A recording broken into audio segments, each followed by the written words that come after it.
வணக்க மக்களே, சற்று முன்வழியான செய்தி ஒன்று விளையாடுவதாம். விரைவில் அமித்ஷாவை சந்திக்கிறார் விஜயா. கரூர் விவகாரத்தில் டெல்லி உடும்பு பிடியா பாஜகவின் புது ரூட். வாங்க வீடியோவை பார்க்கலாம். அதாவது சதி நடந்திருப்பதாக சொல்வதும், நீதிமன்றத்துக்கு போயிருப்பதும், ஆளுநர் அறிக்கை கேட்டிருப்பது எல்லாம் இதை நோக்கிதான் நகரமாக பார்க்கப்படுகிறதா. அதாவது ஆகவே விஜயை சந்திக்க வேண்டுமென பாஜக தரப்பில் கேட்டுக்கொண்டார்களாம்.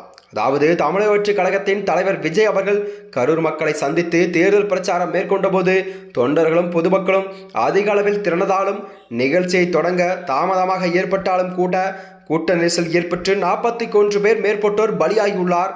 கரூரின் இந்த சம்பவத்தை அறிந்து கொண்ட உடன் ஜனாதிபதி திரௌபதி முர்மு கூட துணை ஜனாதிபதி சிபி ராதாகிருஷ்ணனும் பிரதமர் மோடி, உள்துறை அமைச்சர் என பெருந்தலைவர்களாம் அனைவருமே வேதனையோடு அறிக்கை விடுத்துள்ளார்களாம். அதாவது டெல்லி உள்துறை அமைச்சகத்திலிருந்து தமிழக அரசின் தலைமைச் செயலாளரை தொடர்பு கொண்டு பேசிய நிலவரத்தை எல்லாம் கேட்டறிந்திருக்கிறார்கள்.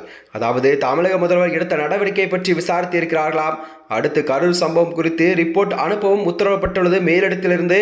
அதே போலதான் ஆளுநர் மாளிகைக்கும் டெல்லி தலைமை போன் செய்து நிலவரத்தை எல்லாம் விசாரித்து இருக்கிறதா.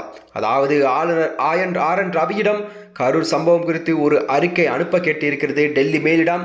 அவரும் தமிழக அரசிடமிருந்து இப்போது கரூர் சம்பவம் குறித்து அறிக்கை கேட்டிருக்கிறாராம். இந்த விவகாரம் தான் டெல்லி தலைமை, அதாவது சென்சிட்டிவான விஷயமாக இதை பார்க்கப்பட்டு ஆரம்பித்து இருக்கிறது. இந்த சம்பவத்தில் திமுக அரசின் பங்கு என்ன, அவர்கள் இதனை எளிதாக கையாண்டார்களா என்பதை தான் உன்னிப்பாக உற்று நோக்கும் ஆரம்பித்துள்ளது பாஜக டெல்லி தலைமை. அதாவது கரூர் கூட்டத்திற்கு போதிய பாதுகாப்பை திமுக அரசு கொடுக்கவில்லை, கேட்ட இடத்தை ஒதுக்கப்படவில்லை, பல கெடுபிடிகளெல்லாம் விதித்தர். விஜய் கூட்டம் நடந்தபோது மின்சாரம் தடைப்பட்டது. ஜெனரேட்டரை ஆன் செய்ய முயன்றபோது கூட அதன் கனெக்ஷனை எல்லாம் வயரையும் கட் செய்து விடப்பட்டதாக அரசியல் வட்டாரத்தில் பல வியூகங்கள் எல்லாம் வகுத்து வருகிறதா. அந்த நேரம் பார்த்தான் விஜய் மீது கூட்டத்தில் இருந்தவர்களெல்லாம் செருப்பை கூட வீசினார்கள். இன்னும் சில பேர் கூட்டத்தை நுழைந்து பிரச்சனை செய்ய ஆரம்பித்தார்கள். அப்போது காவல்துறையினர் தடியடி நடத்தினார்கள். இதனால் தான் ஒட்டுமொத்த கூட்டமுமே சிதறி ஓடி இவ்வளவு பெரிய ஒரு துயரம் ஏற்பட்டு நடந்திருப்பதாகவும், இது திமுகவோட திட்டமிட்ட சதி என தாவைக்க தரப்பில் பாஜக சொல்கிற கருத்துக்களை எல்லாம் பாஜக தலைமை கண்டிப்பாக உடம்புப்படியாக பிடித்துக்கொண்டு அந்த கோணத்தில் தான் இந்த பிரச்சனையை பார்த்து வருகிறது என்கிறார்களாம். அது மட்டுமின்றி தற்போது மத்திய அமைச்சர் நிர்மலா சீதாராமனும் கரூருக்கு வந்து பாதிக்கப்பட்டோருக்கு ஆறுதல் கூறி சம்பவ இடத்தை ஆய்வு செய்து வருகிறார்.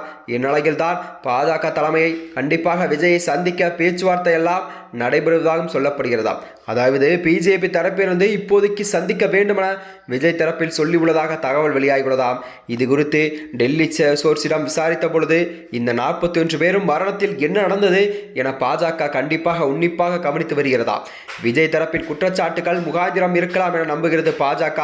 கொள்கை எதிரி என விஜய் வசப்பாடியை தாண்டும் இந்த விவகாரத்தில் சில முன்னெடுப்புகள் எல்லாம் கண்டிப்பாக அமித்ஷா கவனம் செலுத்தி வருவதாக இதை பார்க்கப்படுகிறதா. மேலும் இதனை தொடர்ந்துதான் கண்டிப்பாக விஜய் அவர்கள் டெல்லி செல்ல அதிக வாய்ப்பு இருப்பதாகவும் அரசியல் வட்டாரத்தில் பேசப்பட்டு வருகிறது. மேலும் இது போன்ற வீடியோக்களை தெரிந்து கொள்ள நமது சேனலை மறக்காமல் சப்ஸ்கிரைப் செய்து கொள்ளும். நன்றி, வணக்கம்.